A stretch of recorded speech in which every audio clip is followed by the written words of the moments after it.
You think you know what betrayal feels like? You think you understand what it means to have your world turned upside down by the people who are supposed to love you most? Let me tell you what I came home to after 3 weeks visiting my sister in Florida. Let me paint you a picture of what it looks like when your own flesh and blood decides you're nothing more than an obstacle to their dreams. I walked through my front door, the same door I've walked through for 37 years, the door my late husband Frank carried me through as a newlywed, the door where I watched my children take their first steps, lose their first teeth, graduate from high school. I walked through that door expecting to smell the lavender sachets I keep in the hallway closet, expecting to see the family photos lining the walls, expecting to find my home exactly as I'd left it. Instead, I found a stranger's house wearing my address. The hallway walls were bare, stripped. Not a single photograph remained of the life Frank and I built together, not one memory of our 43 years of marriage, not even the picture of my son Michael on his wedding day that I'd hung there with such pride just 2 years ago. Gone. All of it gone. But that was just the beginning of the nightmare. I climbed the stairs to my bedroom, my legs heavy with a dread I couldn't yet name, my heart hammering against my ribs like a caged bird. The master bedroom, the room where Frank and I had shared our dreams and our sorrows, where we'd whispered our fears in the dark and made love on Sunday mornings, where I'd held his hand as he took his last breath 3 years ago. That sacred space had been transformed into something unrecognizable. My antique mahogany dresser, the one that belonged to my grandmother, was gone. The cedar chest at the foot of the bed, where I kept Frank's clothes because I couldn't bear to give them away, vanished. The wedding quilt my mother had sewn by hand, the one that had covered our bed for 4 decades, replaced by some gaudy comforter in colors that hurt my eyes. Standing in the center of what had once been my sanctuary was my daughter-in-law, Jessica, 28 years old and pregnant with her second child, arranging throw pillows like she owned the place, like she had every right to be there, like my bedroom was hers to redecorate at will. She looked up when she heard my footsteps, and I will never forget the expression on her face. Not surprise, not embarrassment, not even a flicker of shame. Just annoyance, like I was interrupting something important. "Oh, Helen, you're back early," she said, her voice dripping with the fake sweetness she'd perfected since marrying my son. "I hope you don't mind. We made a few changes while you were gone." Michael thought it would be a nice surprise. A surprise. They called the obliteration of my memories a surprise. I stood there in the doorway of my own bedroom, 68 years old and suddenly feeling ancient, looking at this young woman who had invaded my most private space and erased every trace of the life I'd built with my husband. She was wearing one of my aprons, over her maternity clothes, like she was playing house in my actual house. "Where are my things?" I asked, my voice barely above a whisper because I was afraid of what would come out if I spoke any louder. "Where is my furniture? Where are Frank's belongings?" Jessica sighed, like I was being unreasonable for asking about my own possessions. "We donated most of it. That old stuff was so depressing, Helen. You need to move on from the past. All that clutter was just keeping you stuck in your grief." Clutter. She called the remnants of my 43-year marriage clutter. My wedding photos? Clutter. Frank's favorite reading chair? Clutter. The jewelry box he bought me for our 25th anniversary? Clutter. The grief crashed over me like a tsunami, but underneath it was something else, something that burned hotter and brighter than the pain. Rage. Pure, molten rage at the audacity of this woman, at the cruelty of what she'd done, at the violation of my most sacred spaces.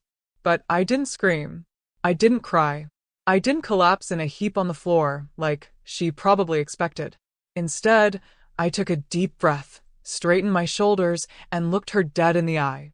"This isn't going to work, Jessica," I said, my voice steady despite the earthquake happening inside my chest. "You're going to need to find somewhere else to live." The shock on her face was almost worth the devastation she'd caused. Almost. "You can't be serious," she sputtered. "This is Michael's house too. He grew up here. He has just as much right to be here as you do. Just as much right. As if growing up in a house gave you the same claim as paying for it, maintaining it, loving it for decades." as if being someone's child meant you could erase their entire existence when it became inconvenient. That's when I started to understand that this wasn't just about redecorating. This wasn't just about a young woman with poor boundaries and bad taste. This was about something much bigger, much more sinister. This was about my home, my security, my very right to exist in the space I created. Over the next few hours, as I wandered through my own house like a ghost haunting her former life, I began to piece together the scope of their betrayal. It wasn't just my bedroom they'd gutted. The living room had been rearranged, my collection of first edition books replaced by Jessica's romance novels and home decorating magazines. The kitchen, where I'd cooked thousands of meals for my family, had been updated with new appliances I'd never seen before and couldn't afford. "We thought you'd be happy," Michael said when he came home from work that evening, his face flushed with guilt, but his voice defensive. "The house needed updating, Mom. It was like living in a museum." A museum. My life had been a museum to them, something outdated and irrelevant, something to be renovated or discarded at their convenience. I sat at my kitchen table, or what used to be my kitchen table before they replaced it with some modern monstrosity that belonged in a showroom, not a home where real people ate real meals and shared real conversations, and I watched my son try to justify the unjustifiable. "We didn't throw everything away," he continued, his words tumbling over each other in his haste to defend the indefensible. "We saved some of Dad's things. They're in boxes in the garage." Boxes. In the garage. My husband's memory, my marriage, my entire adult life had been reduced to boxes stored between the lawnmower and the Christmas decorations. That's when I knew with absolute certainty that this wasn't carelessness or poor judgment. This was calculated. This was deliberate. This was an invasion designed to make me feel like a stranger in my own home, to make me so uncomfortable that I'd leave voluntarily and make their lives easier. But I'd underestimated them. Their plan was much more sophisticated than simple emotional manipulation. The next morning, while Jessica was at her prenatal appointment and Michael was at work, I began searching through the house systematically. Not snooping, investigating. Because something was wrong, deeply wrong, and I needed to understand exactly what I was dealing with. I found the first piece of evidence in what used to be Frank's study, the room where he'd paid our bills and managed our finances for 40 years. They turned it into a nursery, complete with a crib and changing table and walls painted that aggressive shade of yellow that screams at you instead of welcoming you. But they'd left the filing cabinet, probably because it was too heavy to move without help. That's where I found the papers. Loan applications, mortgage documents, credit reports, all in my name, all bearing what looked like my signature, all for amounts of money that made my head spin. According to these documents, I'd taken out a second mortgage on my house 6 months ago, borrowing against the equity Frank and I had spent decades building. Except I'd never applied for any loans. I'd never signed any papers. I'd never even considered mortgaging the house that had been paid off for 15 years.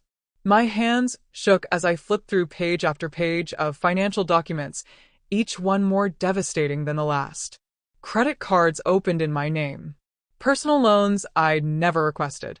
A home equity line of credit that had apparently been funding their renovations to my house. They'd forged my signature, stolen my identity, used my credit and my home as collateral for their spending spree, and they'd done it all while I was grieving my husband's death, when I was too lost in my own pain to pay attention to financial statements and legal documents. The scope of their theft was breathtaking. They hadn't just redecorated my house, they'd mortgaged it.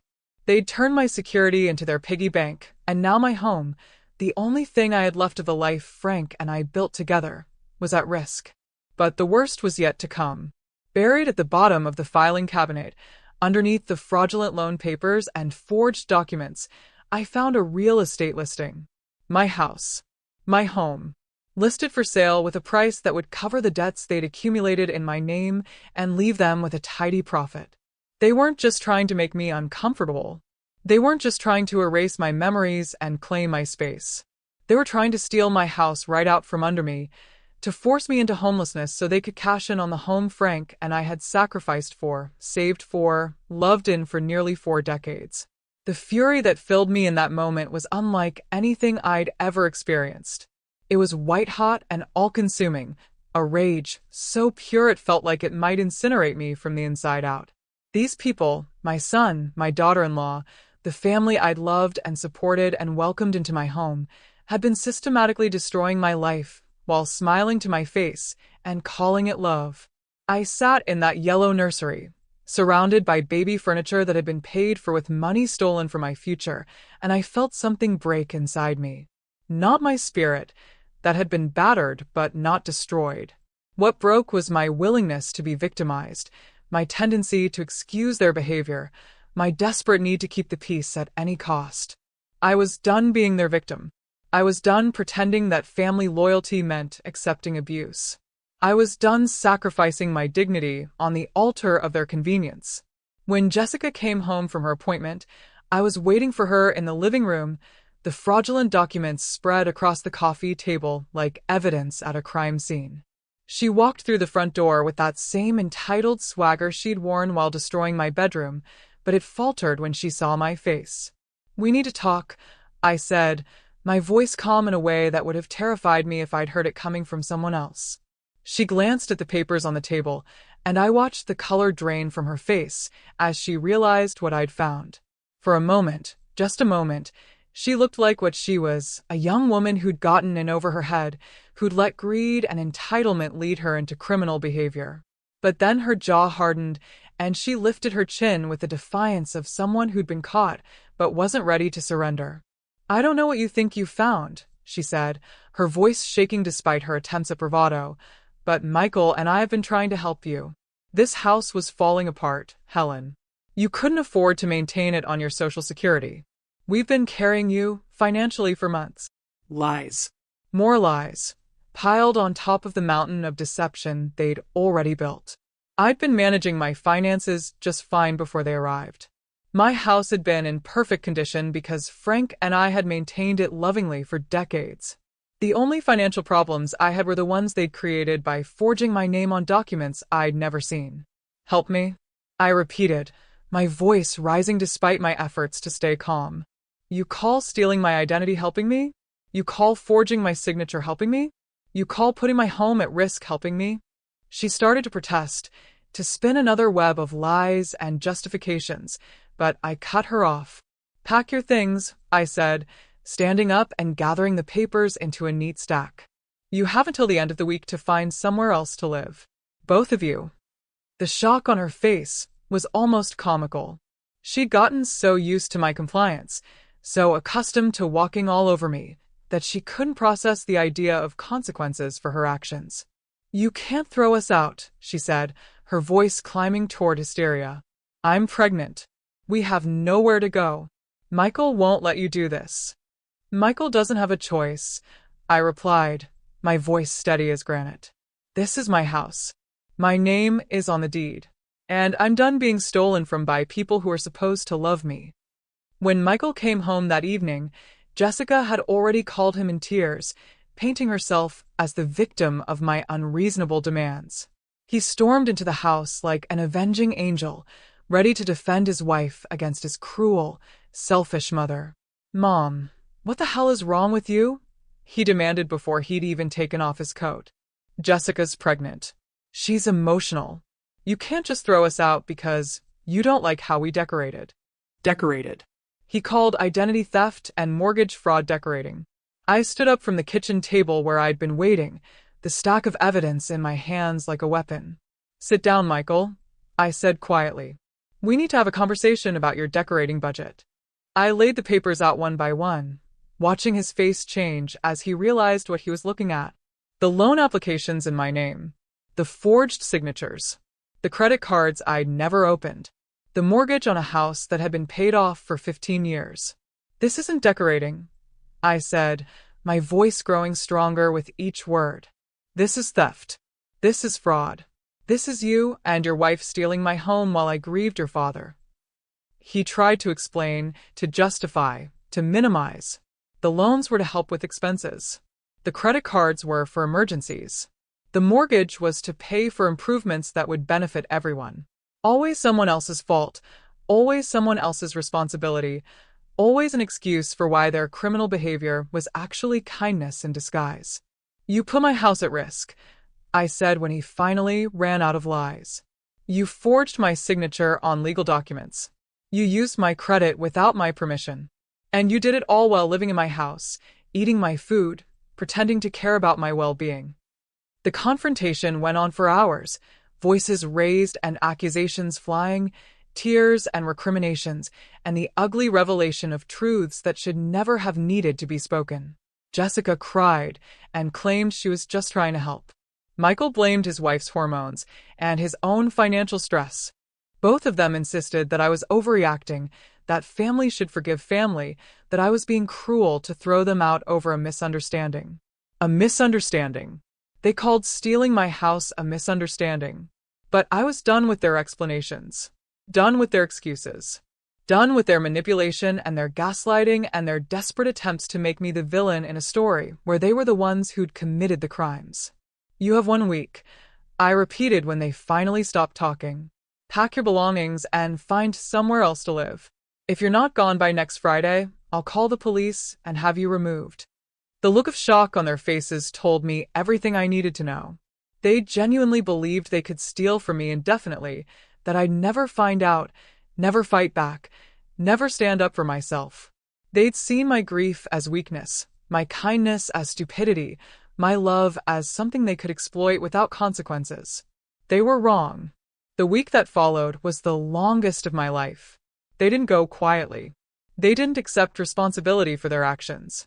Instead, they launched a campaign of emotional terrorism designed to make me change my mind. Jessica spent her days crying dramatically whenever I was in earshot, talking loudly on the phone about how heartless I was, how I was throwing my pregnant daughter-in-law into the street, how I'd never see my grandchildren if I went through with this. She staged fainting spells and claimed the stress was affecting her pregnancy. She called relatives and friends, painting herself as the victim of an unstable old woman who'd lost her mind with grief. Michael was worse. He alternated between rage and manipulation, between threatening to never speak to me again and promising that everything would go back to normal if I'd just be reasonable. He brought up every sacrifice he'd ever made, every kindness he'd ever shown, every reason I should be grateful to have him in my life.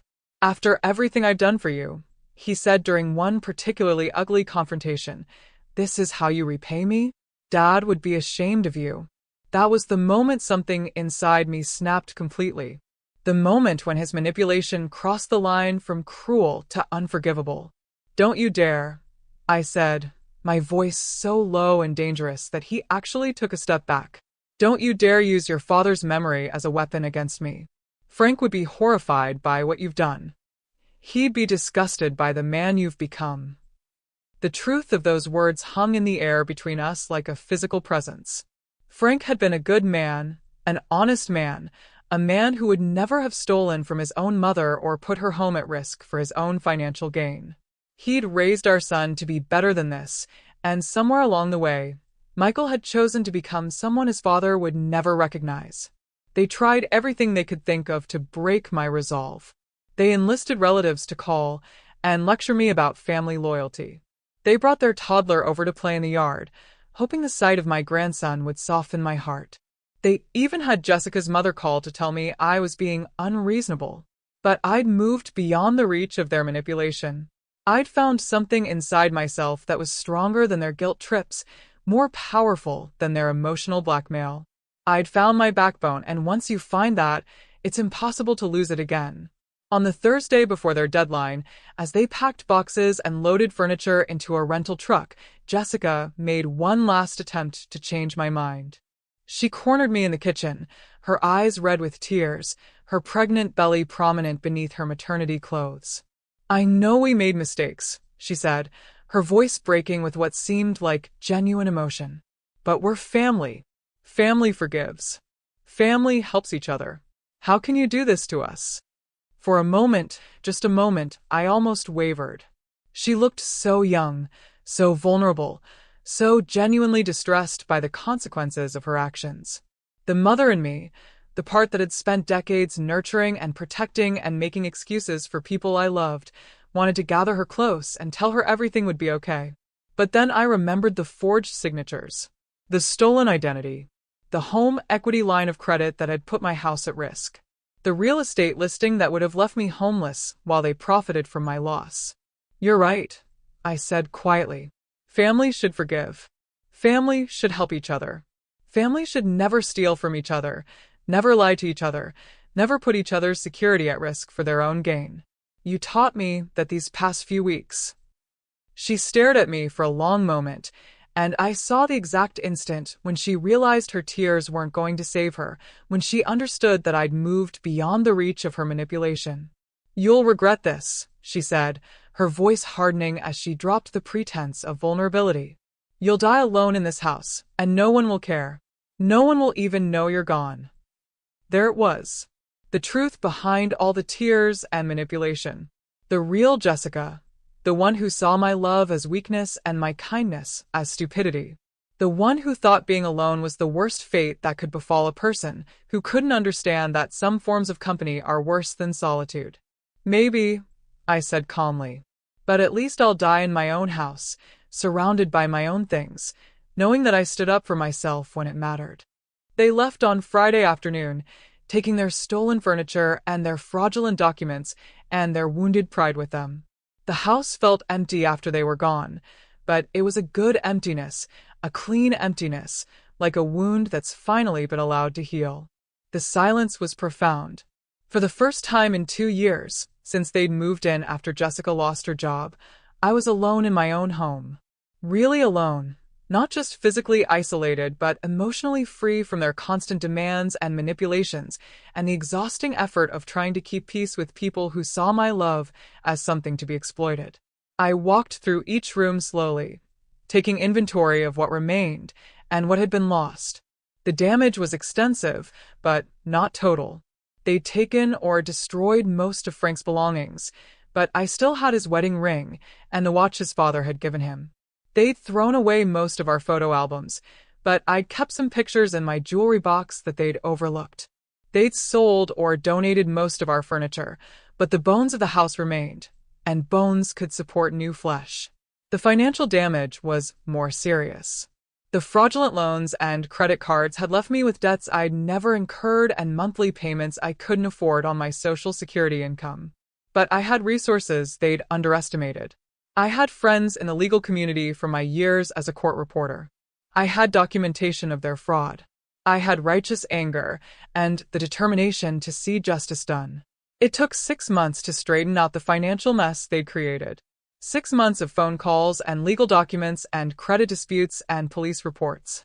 6 months of proving that the signatures on those loan applications were mine, that the credit cards had been opened fraudulently, that I'd been the victim of identity theft by my own family. The legal system moved slowly, but it moved.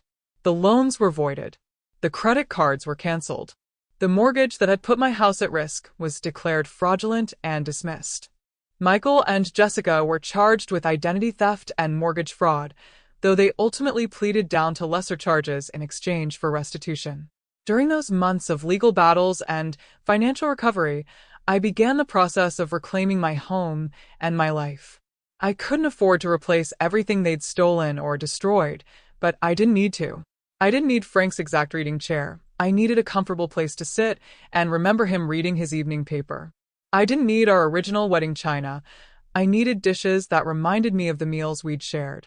I haunted estate sales and thrift stores, looking for pieces that spoke to me, that felt like they belonged in the home Frank and I had built together. An antique oak dining table that reminded me of Sunday dinners with extended family. A comfortable armchair in blue velvet that looked like something Frank would have chosen. A bedroom set in warm cherry wood that made the master bedroom feel like a sanctuary again instead of a crime scene.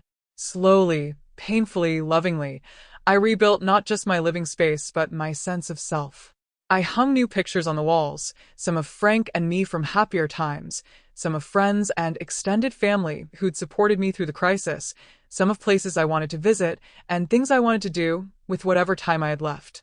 The house began to feel like home again, but it was a different home than it had been before. It was a home where I lived alone but not lonely, where I made decisions based on my own preferences rather than other people's demands, where every object and every choice reflected my own values and desires rather than someone else's manipulation. I learned to cook for one again, something I hadn't done since before Frank and I were married.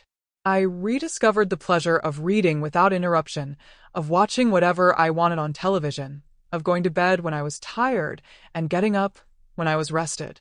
I remembered what it felt like to move through my own space without walking on eggshells, without constant vigilance for the next crisis or demand or emotional manipulation. The loneliness was real, especially in the evenings when Frank's absence felt most acute and the silence stretched on without relief. But loneliness, I discovered, was different from isolation. Loneliness was a feeling. Isolation was a choice. I was lonely sometimes, but I was no longer isolated. I had friends who called to check on me, neighbors who waved when I worked in my garden, a community of people who saw me as a whole person rather than a resource to be exploited.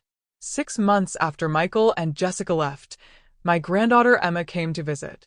She was 4 years old enough to walk and talk but young enough to accept change without too many questions. Jessica had been using her as a weapon, threatening to keep her away from me unless I gave in to their demands, but a court-ordered visitation schedule had resolved that particular manipulation. Emma walked through the house with wide eyes, taking in the changes since her last visit. Everything was different. The furniture, the decorations, even the smell of the place had changed from stale resentment to fresh possibility. "Where's Daddy's room?" she asked, looking for the nursery that had been her father's study. "Daddy and Mommy live somewhere else now," I explained, settling into my new armchair and pulling her onto my lap. "This is Grandma's house. Would you like to see your new room?" I'd turned Michael's childhood bedroom into a space for Emma's visits. Twin beds with cheerful quilts, a bookshelf filled with stories, a toy box stocked with age-appropriate games and puzzles. It was a room designed for a child who is loved but not spoiled, welcomed but not catered to, a room that said, "You belong here," without saying, "You own the place." Emma's face lit up when she saw it. "Is this mine?" she asked, running her hands over the quilt on the nearest bed. "When you're here visiting Grandma," I confirmed. "Would you like to help me make cookies for dessert?" We spent the afternoon in the kitchen, making chocolate chip cookies and talking about preschool and her favorite books and the kitten her other grandmother had adopted. She was a sweet child, untouched by her parents' toxicity, innocent of their crimes and manipulations. Whatever else Michael and Jessica had done wrong, they'd created this perfect little person who deserved love and stability and a grandmother who could provide both without strings attached. When they came to pick her up that evening, Michael and Jessica didn't come to the door. They waited in the car while Emma gathered her things, avoiding the confrontation that would inevitably follow any face-to-face meeting. I was grateful for their cowardice. It meant Emma didn't have to witness the tension that still existed between us. "I love you, Grandma," Emma said as I walked her to the car, her small hand warm in mine. "I love you too, sweetheart," I replied, meaning it with every fiber of my being. "I'll see you next weekend." As I watched them drive away, I felt a complex mixture of emotions: love for my granddaughter, sadness for the relationship with my son that might never be repaired, satisfaction with the boundaries I'd established and maintained, and something that might have been forgiveness beginning to grow in the ashes of my anger. I wasn't ready to forgive Michael and Jessica, might never be ready to fully forgive them for what they'd done. But I was ready to stop letting their actions define my life, to stop giving them power over my happiness and peace of mind. I was ready to build something new from the wreckage they'd left behind. The seasons turned, and I settled into a rhythm of life that was entirely my own. I joined a book club at the library and discovered that I had opinions about literature that had nothing to do with what anyone else thought I should think. I started volunteering at a local literacy program, helping adults learn to read, and found purpose in work that fed my soul rather than other people's bank accounts. I traveled, something Frank and I had always planned to do, but never quite managed between work and family obligations and the endless cycle of other people's needs taking priority over our own dreams. I took a senior citizens bus tour to Washington, D.C., and stood in the Smithsonian looking at exhibits that made me feel connected to something larger than my own small dramas. I flew to California to visit my sister and spent 2 weeks rediscovering the relationship we'd had before marriage and motherhood pulled us in different directions. Each trip, each new experience, each moment of autonomy was a revelation. I was 68 years old, and I was just beginning to understand who I was when I wasn't defined by my relationships to other people. I was Helen, not just Michael's mother or Frank's widow or Jessica's victim. I was a complete person with my own interests and desires and dreams, and those dreams didn't have to include people who saw my love as weakness. A year after the confrontation, Michael called. Not to apologize, that would have required a level of self-awareness he hadn't achieved, but to test the waters, to see if enough time had passed for us to pretend nothing had happened. Mom, his voice was tentative, uncertain, the voice of a child who'd been caught doing something wrong but wasn't sure how much trouble he was actually in. Hello, Michael, I said calmly, setting down my teacup and settling back in my chair. I'd known this call would come eventually. I'd been preparing for it for months. How are you doing? We haven't talked in a while. The understatement was almost laughable. We hadn't talked because he'd stolen my house and I'd had him charged with fraud. We hadn't talked because he'd chosen his wife's criminal scheme over his mother's well-being. We hadn't talked because the last words he'd spoken to me were threats and accusations and manipulations designed to make me complicit in my own victimization. I'm doing very well, I said honestly. How are Jessica and Emma? We talked for 20 minutes about safe subjects, Emma's progress in preschool, Jessica's new job, the weather, anything that didn't require us to acknowledge the elephant in the room. It was a strange conversation, polite and distant, between two people who'd once been close but now had to navigate the minefield of what couldn't be said. He didn't apologize. He didn't acknowledge the damage he'd done. He didn't ask for forgiveness or express any understanding of why I'd reacted as I had.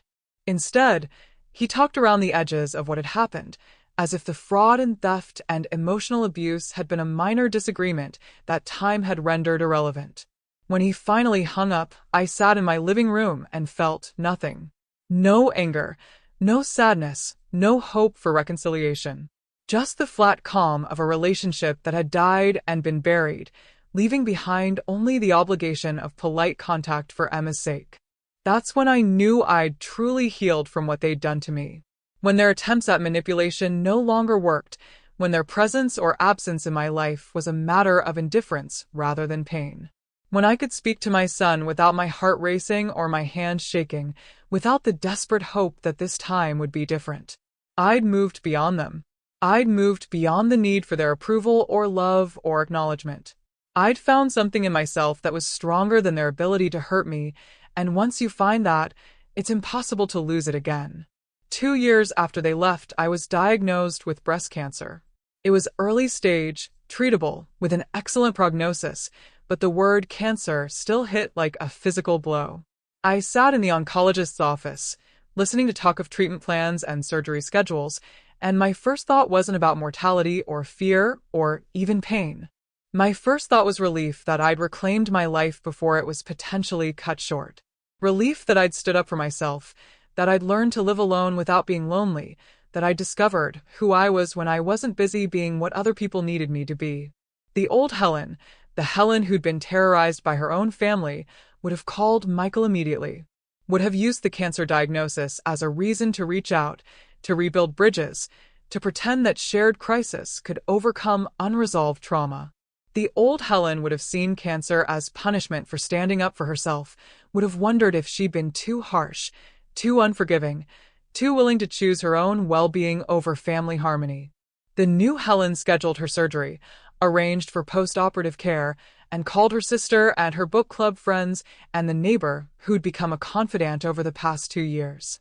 The new Helen surrounded herself with people who loved her without conditions, who supported her without expecting anything in return, who saw her strength rather than her vulnerability as her defining characteristic. I told Michael about the cancer during one of our monthly phone calls, delivered the news in the same calm voice I used to discuss Emma's latest artwork or the weather forecast. His reaction was everything I'd expected and nothing I needed, guilt disguised as concern, offers of help that came with unstated strings attached, attempts to use my illness as a bridge back to the relationship he destroyed. I could move back in, he offered, his voice heavy with the weight of his own conscience. Just temporarily, until you're back on your feet. Jessica thinks it would be good for Emma to spend more time with you. The audacity was breathtaking. After stealing my house and destroying my security, he was offering to move back in to help with my cancer treatment. As if his presence would be comfort rather than stress, as if I'd forgotten what it felt like to live under the constant threat of their manipulation and exploitation. Thank you, but that won't be necessary, I said calmly. I have everything I need, and I did. I had friends who offered to drive me to treatments without expecting anything in return. I had a sister who flew in from California to stay during my surgery without making me feel like a burden. I had a support system built on mutual respect and genuine affection rather than guilt and obligation and the twisted dynamics of family loyalty. The surgery went well. The treatments were manageable. 6 months later, I was declared cancer-free with a clean prognosis and a deeper appreciation for the life I'd built from the wreckage of what I'd lost. I celebrated by replanting my garden, something I'd been putting off since Frank died because it felt too permanent, too optimistic, too much like planning for a future I wasn't sure I wanted. But cancer, even successfully treated cancer, has a way of clarifying priorities. Life is short and precious and not to be wasted on people who see your love as something to be exploited. I planted perennials that would bloom for years to come. Roses that would grow stronger with each season. Herbs that would provide years of cooking pleasure. A garden that said, I plan to be here to enjoy this. That represented hope and investment and the radical act of creating beauty in a world that often feels ugly. Emma was 6 by then, old enough to help with the planting, old enough to understand that gardens take time and patience and care to flourish. We worked together in the dirt, her small hands surprisingly capable with a trowel, her endless questions about why flowers grow and where roots go, and when the tomatoes would be ready, making me laugh in ways I'd forgotten I could. Will you teach me to cook with these? She asked, pointing to the herb section we'd just planted. Of course, I promised, imagining summer afternoons spent making basil pesto and herb butter, passing on the cooking skills Frank and I had developed over decades of marriage, sharing the kitchen wisdom that Jessica had never been interested in learning. That evening, as I soaked my aching hands in warm water and looked out at the freshly planted garden, I felt something I hadn't experienced in years. Contentment. Not happiness exactly. That was too bright, too fragile for what I was feeling. But a deep, settled satisfaction with the life I'd built, the choices I'd made, the person I'd become. I was 70 years old, a widow, a cancer survivor, a grandmother whose relationship with her son would probably never fully heal. I was also a woman who'd stood up for herself when it mattered, who'd refused to be victimized by people who claimed to love her, who'd built a life that was entirely her own on the foundation of her own strength. The house around me was quiet but not empty. The garden outside would bloom without my constant attention. The friends I'd made would continue to enrich my life without demanding that I sacrifice myself for their benefit. Emma would grow up knowing she had a grandmother who loved her unconditionally but wouldn't be manipulated by that love. And somewhere, in whatever home Michael and Jessica had made for themselves, they were living with the consequences of their choices. The knowledge that they destroyed their relationship with a woman who'd loved them, that they taught their daughter that family could be cruel and selfish and calculating, that they'd chosen short-term financial gain over long-term security and trust. I didn't hate them anymore. Hate is too active an emotion, too consuming, too willing to let other people's actions determine your own emotional state. Instead, I felt the cool indifference of someone who'd moved beyond their reach, who'd learned that some people are capable of love and some people are only capable of taking advantage of love. The difference, I discovered, was not in their capability, but in my willingness to be taken advantage of. Once I stopped offering my vulnerability as a gift to people who saw it as weakness, once I stopped confusing enabling with loving, once I stopped believing that family loyalty meant accepting abuse, once I made those changes, their power over me simply evaporated. 3 years after they left, Emma started spending weekends with me regularly. Not because of court orders or custody arrangements, but because she asked to. Because she felt safe in my house, loved in my presence, valued for who she was rather than what she could provide. We developed our own traditions, our own rhythms, our own relationship that existed independently of her parents' manipulation. Saturday mornings were for pancakes and cartoons. Saturday afternoons were for garden work or library visits or whatever adventure struck our fancy. Saturday evenings were for cooking dinner together, for her to practice the skills I was teaching her, for conversations that ranged from silly to profound. Sunday mornings were quiet time. She could read or draw or play while I did crossword puzzles or tended to correspondence. Sunday afternoons were for longer projects, photo albums, scrapbooks, the slow work of creating memories that would last long after I was gone. "Tell me about Grandpa," she said one Sunday afternoon as we sorted through old photographs, looking for pictures to include in an album I was making for her. I told her about Frank's terrible jokes and his passion for baseball, and the way he sang off-key in the shower every morning for 43 years. I told her about our first date and our wedding day, and the way he cried when Michael was born. I told her about his final illness and his courage, and the last words he spoke, which were about how proud he was of the life we'd built together. "Do you miss him?" she asked, her 6-year-old mind trying to process the concept of love that transcends death. "Every day," I answered honestly. "But missing someone and being sad about missing them are different things. I miss Grandpa because we had something wonderful together, and that makes me happy even though it makes me sad too." She considered this with the seriousness children bring to important concepts. "Like how I miss you when I'm at home, but it's a good missing because I know I'll see you again?" "Exactly like that," I said, marveling at her wisdom, at her ability to understand emotional complexity that many adults struggle with. These conversations with Emma were healing in ways I hadn't expected. They forced me to articulate the lessons I'd learned, to find language for experiences that had often felt beyond words. They reminded me that love didn't have to be complicated or conditional or painful, that the purest love was the kind that wanted nothing more than the other person's happiness and well-being. Emma loved me because I made her feel safe and valued and important. I loved her for the same reasons, but also because she represented hope. Hope that the next generation could learn from my mistakes, could grow up understanding that love was something you gave freely rather than something you used to manipulate others. On her 7th birthday, Emma asked if she could have her party at my house instead of at home. The request surprised everyone, including me, but the reasoning was pure Emma logic. My house had the best garden for playing hide-and-seek, the biggest kitchen for making birthday cake, and the most comfortable spaces for friends to spread out. I spent weeks planning the party with her, letting her make decisions about decorations and games and menu, treating her like the capable person she was rather than a child whose preferences didn't matter.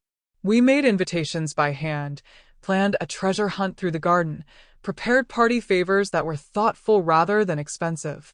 The day of the party, watching Emma and her friends run through my house and garden, hearing their laughter echo off the walls that had once been filled with tension and manipulation, I felt a profound sense of completion. This was what home was supposed to be, a place where love was freely given and joyfully received, where people felt safe to be themselves, where celebrations created memories rather than obligations. Michael and Jessica came to the party, of course. They couldn't avoid it without disappointing Emma, and whatever their flaws as human beings, they did love their daughter in their limited way. They were polite but distant, careful not to create drama that would overshadow Emma's day, but equally careful not to engage with me beyond the minimum social requirements. I felt nothing watching them navigate my space like unwelcome strangers. No anger, no sadness, no desire for reconciliation or revenge. They were simply people I used to know, people who'd played a role in my life but no longer had the power to affect my happiness or peace of mind. After the party, after the guests had gone home, and Emma had fallen asleep in her weekend bedroom, exhausted by excitement and sugar, I sat in my garden as the sun set and reflected on the journey that had brought me to this moment. For years ago, I'd been a victim of their manipulation, of my own unwillingness to set boundaries, of the belief that love meant accepting unacceptable behavior. Tonight, I was something else entirely. I was a woman who'd reclaimed her life and her home and her sense of self-worth. I was a grandmother who could offer love without strings attached. I was a person who'd learned the difference between being alone and being lonely, between family and people who happen to share your DNA. The roses I'd planted after my cancer treatment were blooming now, their perfume carrying on the evening breeze like a promise of continued beauty, continued life, continued growth. The herb garden was flourishing, providing flavors that enhanced every meal and memories that would last long after the last tomato was harvested. And somewhere in the house behind me, my granddaughter slept peacefully, surrounded by love that asked nothing of her except that she continue to be the remarkable person she was becoming. Tomorrow, we'd make pancakes and work in the garden and create more memories to add to the collection we were building together. This was what victory looked like. Not the dramatic confrontation or the legal resolution or the moment when they finally left. Victory was this quiet evening in a garden I'd planted with my own hands, in a house that reflected my own choices, with a heart that was full of love for people who deserved it and empty of resentment for people who didn't. Some people will tell you that family is everything, that blood is thicker than water, that you should forgive and forget and keep the peace at any cost. They're wrong. Family is only everything if your family treats you like you're everything. Blood is only thicker than water if the people who share your blood also share your values. And some things shouldn't be forgiven if the lesson that needs to be learned is that actions have consequences. I learned, at 70 years old, that it's never too late to stand up for yourself. Never too late to demand respect. Never too late to choose your own well-being over other people's convenience. Never too late to discover who you are when you're not busy being what everyone else needs you to be. My house is quiet now, but it's not empty. It's full of peace and dignity and the hard-won knowledge that some seats at life's table don't require an invitation. They require only the courage to pull up your own chair and refuse to be moved. And if that makes me a difficult woman, an unforgiving mother, a grandmother who loves conditionally, so be it. I'd rather be all of those things than be someone who accepts abuse in the name of family loyalty, who sacrifices her own security for someone else's comfort, who teaches the next generation that love means letting people hurt you without consequences. The tea kettle isn't screaming anymore. When it calls for attention now, I answer it. I tend to what needs tending, I protect what needs protecting, and I love what deserves loving. Everything else I leave for someone else to worry about. That's what freedom looks like when you're 70 years old and finally understand your own worth. It looks like a quiet evening in a garden you planted yourself, in a house you fought to keep, with a heart that's learned the difference between being generous and being a fool. And it's beautiful.